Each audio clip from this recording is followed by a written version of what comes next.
Venez, je vais vous montrer, c'est par là-bas. Pour le test du rendement, honnêtement, ayant fait le test dès la première année, j'ai trouvé que c'était à peu près kiff-kiff, voire même peut-être un peu moins productif quand je taillais pas. Par contre, niveau organisation, c'était un bordel quand tu tailles pas, mais alors... Salut les filles!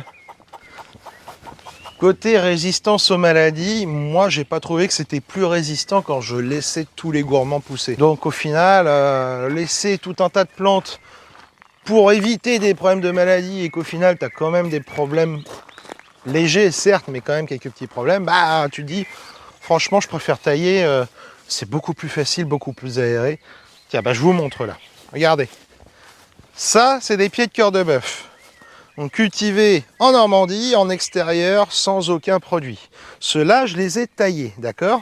Alors ils se démerdent, hein. Moi je fais un petit coup de taille de temps en temps, j'enlève même pas tous les gourmands sur ces pieds-là. Ça, c'est des pieds pour de la semence qui va être vraiment, qui est acclimaté chaque année à l'extérieur. Ça fait partie des petites gammes que j'essaye d'améliorer, de développer sur la ferme. J'ai d'autres variétés par-ci par-là.